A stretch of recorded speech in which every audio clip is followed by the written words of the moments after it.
recently released Justice Needs and Satisfaction in Kenya 2017 survey indicates that only 10% of Kenyans choose the courts as a way to resolving their legal problems, with the majority preferring other forms of dispute resolution. As such, we have partnered not only the judiciary, but other institutions offering alternative dispute resolution mechanisms. In the judiciary, IDLO has, through its development partner support, worked on various initiatives geared towards promoting ADR. IDLO is also providing support to the Alternative Justice Systems Task Force. The task force was established in March 2016 and has since commenced consolidating the best practices from traditional justice systems in Kenya, with the aim of developing a national model for court-annexed traditional justice resolution mechanisms.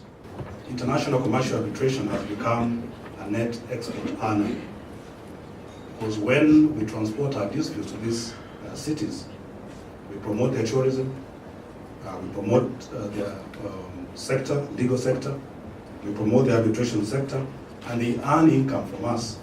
That was the second aim of the government, to ensure that this export of earnings should be invested back to develop our own legal system, our own justice system. And then, of course, for those who are familiar with the World Bank ranking of countries, the ease of doing business, one of the indicators, key parameters, is enforcement of contracts. And so therefore this center was set up to promote faster, predictable, and reliable resolution of dispute, especially the more preferred mode by international investors, which is international arbitration.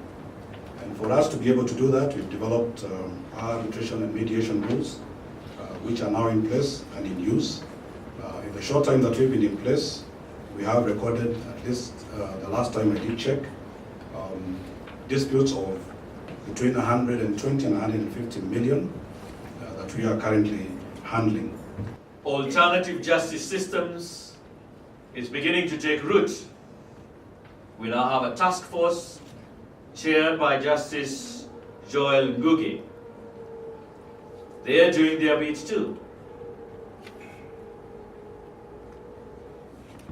But we need a policy framework that will guide the country Kenya, so that all these efforts are coordinated to better achieve and deliver access to justice to the people of Kenya and the people who come to Kenya.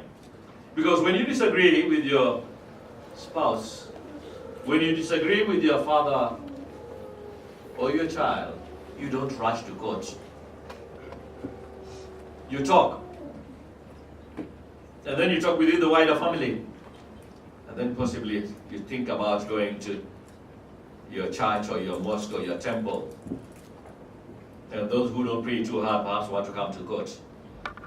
So is it really alternative, or is it the first call? I first of all would like to tender the apologies of the Honorable the Attorney General. He was not able to be present here, but he has sent me to read his speech. So I'll go ahead and read the speech of the Honorable Attorney General. Ladies and gentlemen, I'm honored to join you during this important task that you're about to embark upon, sharing your views at this workshop on the shape and future of the ADR. I take special note of the convergence of the minds between the formal justice sector and what has often been referred to as the informal or private justice sector. Hitherto, the two have tended to pursue sectoral approach in developing individual approach to ADR.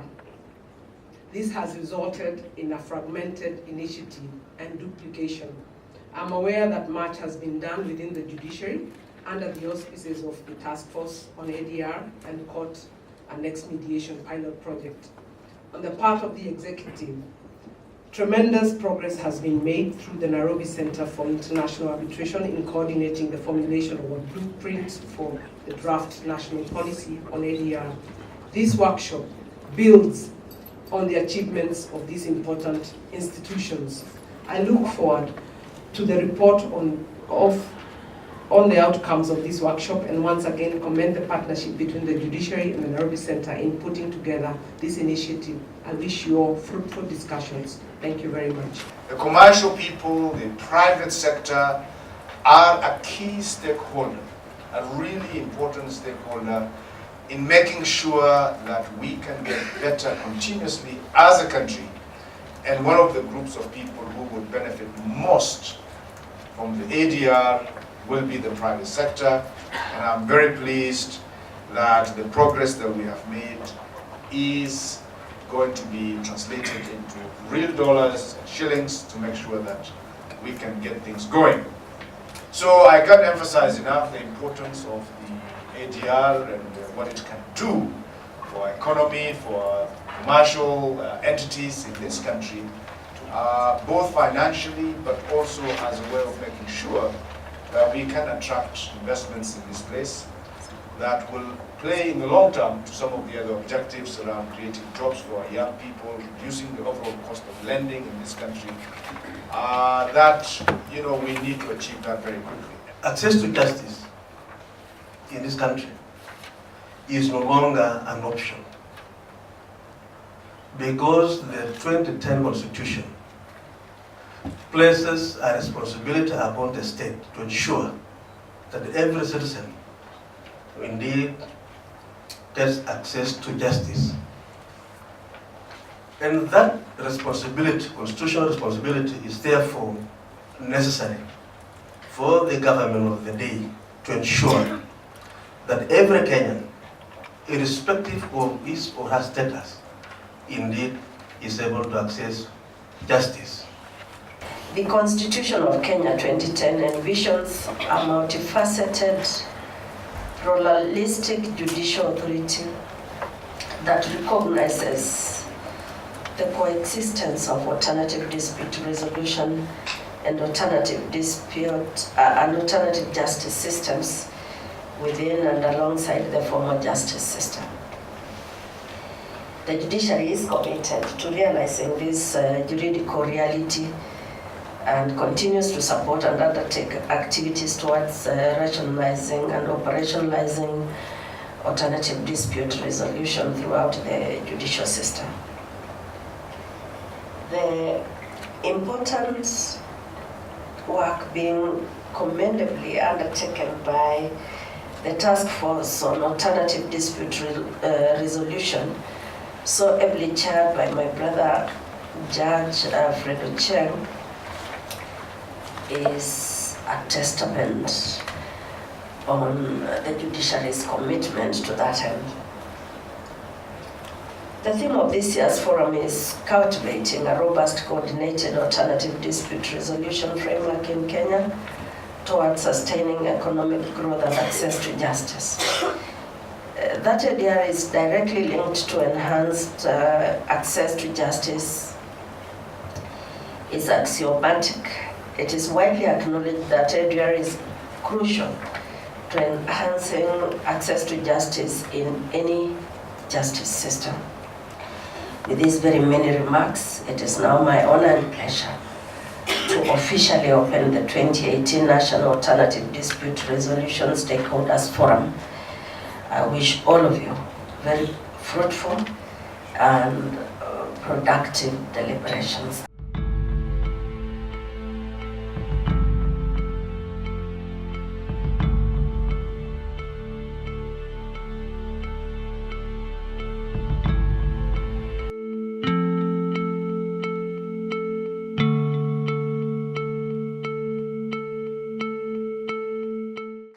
So you can see that we have a wide array of stakeholders.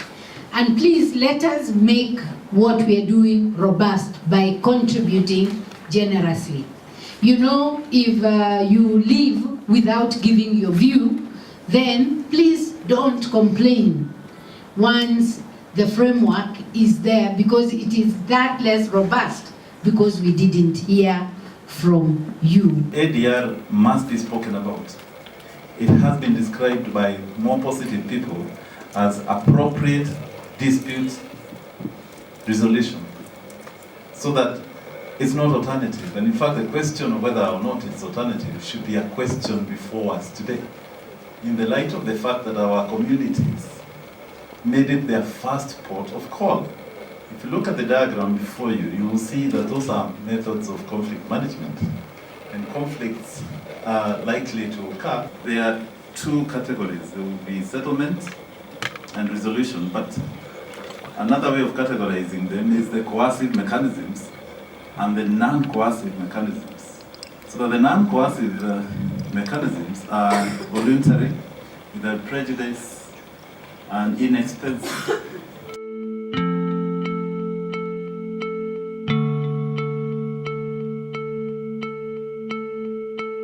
As a center, we have a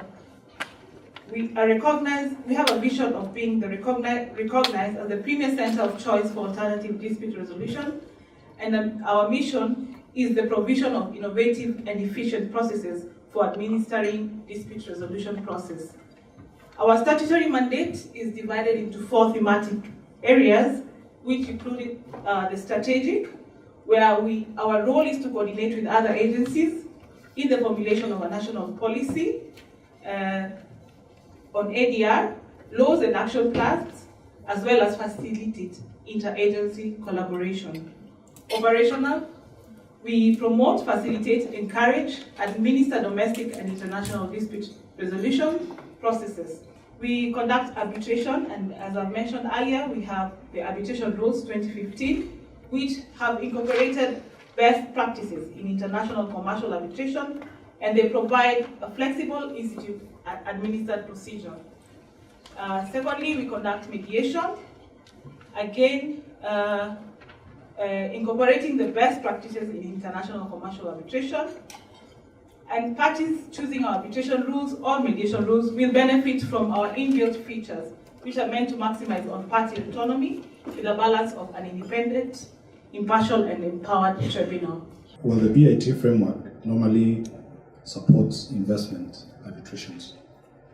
Under the agreement that we have, the China-Africa Joint Arbitration Center, we at the moment are focusing more on international commercial arbitration, which for practitioners you will know is a bit distinct from investment arbitration. It is not anchored on a framework of BITs, and therefore we are able to conduct the arbitrations in exactly the same way we conduct other arbitrations, which involve contractual relationships between private parties. The idea behind the KJAC forum is within the larger framework of the One Road, One Belt China initiative.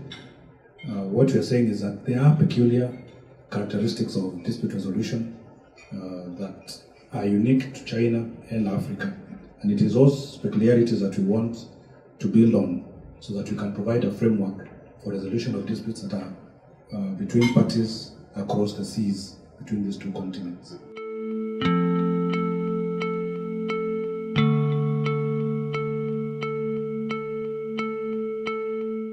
In consultation with various stakeholders, including Council of Governors, IDRTC, Kenyan Reform Commission, and other ministries and departments, the ministry developed a draft alternative dispute resolution regulations. And there were meetings that were held with various stakeholders to decide why it was necessary to develop these regulations. There were comparative analysis from other jurisdictions, also of the engagement in the inter- and intra-governmental disputes by NGRTC, and a roadmap for developing the integrated cooperative governance and data mechanisms for involved governments. The reason why we thought it was necessary to develop the regulations, one of them is because of the cost of litigation between the two levels of government. The cost of litigation was escalating after the 2013 coming to operation of the two levels of the government. There were cases where the county governments were taking the national government to court. And it was costing at least, the minimum was about 20 million in one case. And this is taxpayers' money that is being used for activities that were not geared towards service delivery. There were also issues where counties were taking counties to court. So we thought it was necessary to come up with this regulation as required by the Constitution and the Intergovernmental Relations Act. I come from the Intergovernmental Relations Technical Committee. This is a statutory body created under the Intergovernmental Relations Act. And the main responsibility of this body is to act as a secretariat of the National and County Government Coordinating Summit, which is chaired by the President and the other members of the 47 governors. One of the key responsibilities of this institution is to ensure that disputes between the county government and national government are resolved as amicably as possible. And as the secretariat to that institution, the technical aspects of the resolving of the disputes normally falls in the hands of the Intergovernmental Relations Technical Committee. The Intergovernmental Relations Act actually gives the mandate of resolving some of these intergovernmental disputes to either the Summit, Council of Governors, or the Intergovernmental Relations Technical Committee.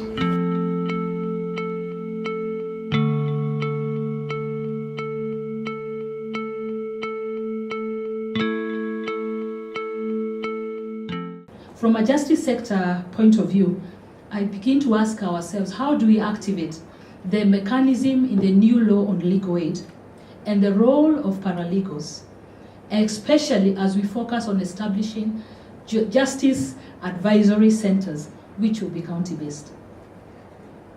Ladies and gentlemen, today, judicial authority has been redefined since 2010.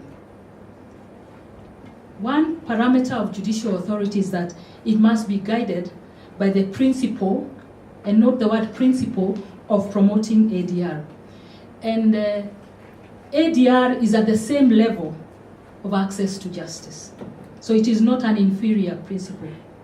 What then are the ADR principles that we must ensure that we promote and we protect? One of them is public trust. Another one is about protecting and respecting the dignity, the sensitivities, the compassions of people. It also means that we have to promote ADR in a way that is accessible in terms of substance and procedure. It also has to be applicable to each and every situation. It needs to begin promoting an element of restorativeness, to start looking at the communities or the individuals in a different way. We also look at the jurisdiction and vulnerabilities. What kind of cases should be brought to AJS? And who is the team involved? How does the team ensure inclusion of women? And of course, this is coming from an aspect of the background of FIDA being part of this, and other marginalized groups, and how to address the interests of the vulnerable groups who include women, children, PWDs. And then again, on the culture and procedures, how does the team deal with cases involving different cultures and communities? And of course, what should be the minimum procedural requirements for AJS sessions? In terms of representation and enforcement, again, the inquiry that the task force uses is, should lawyers and paralegals participate in sessions? Again, we say, yes, they should. And how does the team ensure enforcement of its AJS decisions? So these are some of the inquiries that we make even as we go towards developing the AJS policy.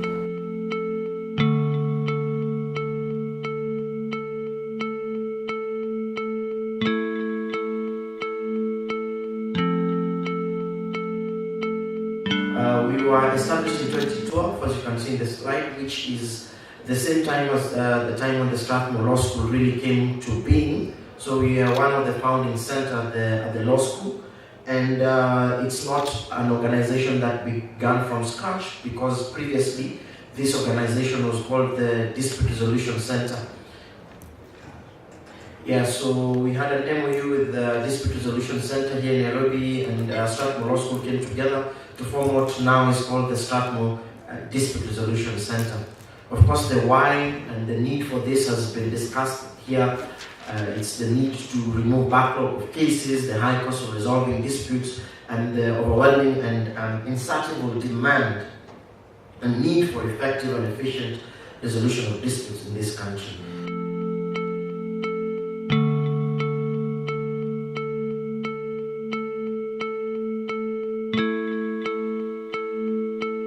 When the government is faced with a suit for money or compensation, when we go through the conventional route for litigation, it might take some time because of challenges of capacity and the other problems that we've had to deal with in the past that have caused backlogs. But the implication of a delay in settling this matter, for example, if it is a big claim for, say, an infrastructure project, the more this matter stays in court, the more expensive it is to the taxpayer. So a case is being made out by the LSK that government should be at the forefront in adopting ADR because, as we've seen, it might even save the taxpayer a shilling or two. The attitude by us practitioners needs to change, that alternative dispute resolution is not a transfer of adversarial skills that we apply in litigation to that forum of, say, arbitration. That obviously compounds the problem because then we take our very hard position to this process which is supposed to be a step down from our hard position. So it's a challenge to us as litigation, as practitioners, to also have a mind shift and adopt this as a process that is good for what we do. And indeed for the consumers of justice who are the claimants that we represent and the respondents and all other parties involved. The main work that LRF is majorly known for is on criminal justice and especially the work that we do within prisons, where we use the paradigmal approach in enabling inmates understand the reasons behind incarceration and the fact that they need to create self-awareness around self-representation so that then their cases can move faster. And annually we reach 500 people. In terms of inmates, around 86,744 inmates that go through or pass through our hands each and every year. We are located within 26 prisons and 6 remand homes and 1 postal institution. I am an international arbitration lawyer based in London, but practicing in disputes that often involve Africa, but also all around the world. And so I have a perspective as a result of that. All of my disputes are commercial disputes, and so I have a commercial perspective. I also, at the start of my career, did quite a lot of litigation, some of which was ultimately resolved by mediation. So all my perspectives come from that background.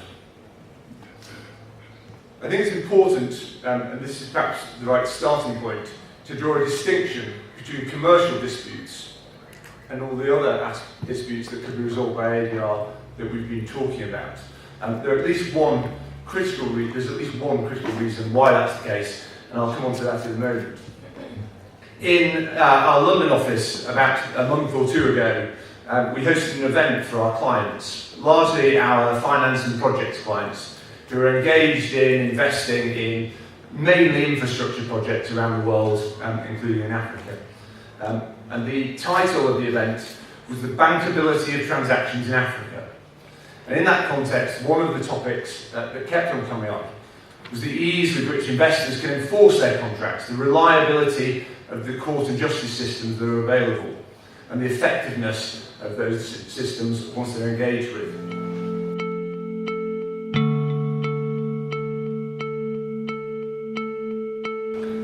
In 2014 to 2017, the Political Parties Disputes Tribunal, together with political parties, the Office of the Registrar of Political Parties, and other stakeholders, developed what are called internal dispute resolution model rules through a consultative process.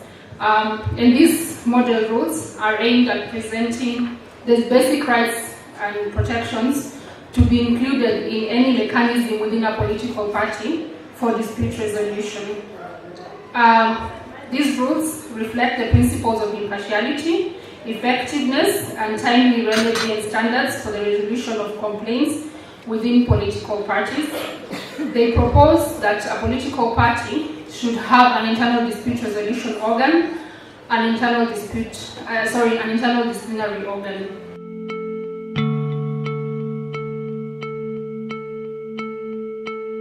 An ideal courthouse is a multifaceted dispute resolution center offering litigants a number of doors in resolving disputes, so that when you come to a courthouse, instead of just being shown one door towards litigation, you are shown several doors towards which you can have your dispute resolved.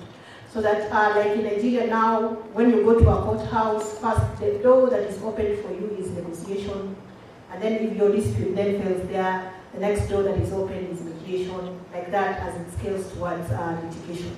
So we have borrowed heavily from that concept as we designed the court annexed mediation project. But for us, the door that we have opened is the mediation door, and then of course, if mediation fails, then we go through litigation. Once a matter is screened and referred to mediation, can the party who is aggrieved refuse to accept that referral? Can you then say that I refuse to accept that referral? Because we've had instances where parties are saying, my client has instructed me that they are not interested in the mediation process before even they file the case, before we even start. And they just want, we've come to court, we want to go before the judge. In your presentation, you clearly stated that court annexed mediation is mandatory, which loses a tenet of one of the spirits of mediation, which is being voluntary. So my question is, isn't it better if litigants choose mediation instead of it being forced upon them? Because even if they fail to comply with the procedure and the process, they'll get sanctions for a process that they're not even comfortable with to begin with, and they came to court to actually access justice. And I had a claim for 50 million Kenya shillings between two large companies. The biggest concern for the claimant was how long will it take? That was the most frequently asked question by my client. Now, when the pilot scheme came in, we were referred to mediation on 14th of February last year. We had a settlement agreement by April the same year, that is within the 60 days period. My client got less than the 50 million, slightly less, but the good thing is that they were so happy, they didn't have a problem paying the fees. They also felt they owned the decision. They didn't have to be cross-examined or questioned by a hostile adversary. They were there, they were directors, they made the decision, and they were happy because they actually shared it amongst their community, and they were saying it's a very good thing and it should be tried. Rolling out training outside of Nairobi, because if you center all your trainings within Nairobi, how will you have mediators and arbitrators in Turkana or in Bungoma, where I come from? We need you to go out there and train the people we want. We need you to go out there and train conciliators, mediators, negotiators, and arbitrators. And then, what is the content of our training?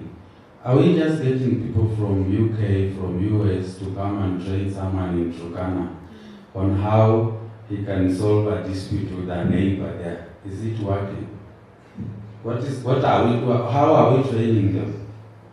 Are we tailoring our training content to suit our local disputes here in the country?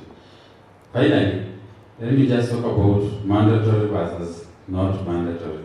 Court annexed mediation is mandatory and not mandatory at the same time. It's mandatory because when we screen the file and we find it suitable for mediation, you have to go to mediation. It's the same way if Judge Chen tells you, go and file a certain list of documents. You have no option to say whether you file or not. I'm sure that people can do a consent to undo a direction of the DR. Actually, we are just telling you, can you go and try mediation? It is not compulsive for you to settle. We are not the people who are starting this. We are not inventing the wheel. It is out there, it is working well. Elizabeth told you earlier, if you want to challenge it too, you have various opportunities to do so. You can do so by going to the Constitutional Division and saying, they are flouting my rights. You can, as Elizabeth told you, when you get notification that your case has been referred to mediation, you go to the mediation deputy registrar and say, I am not going, and it is for this, that, and the other reason. And you are given a hearing. We've come to the end of the National Stakeholders Forum. We have had 2 days of robust discussions relating to this subject. We did indicate to you that what we are involved in is evidence-based research into the question of area. What we are working on is a baseline assessment, a situational analysis, and it's a consultancy that we've been mandated to undertake by the judiciary. We are very grateful to them, IDLO and NCIA. It's an ongoing research process that involves your views. So I can guarantee you that your views are being taken on board, all of them. I'll leave it at that. I thank all of you. I don't take your time for granted. I've enjoyed myself. I am much richer.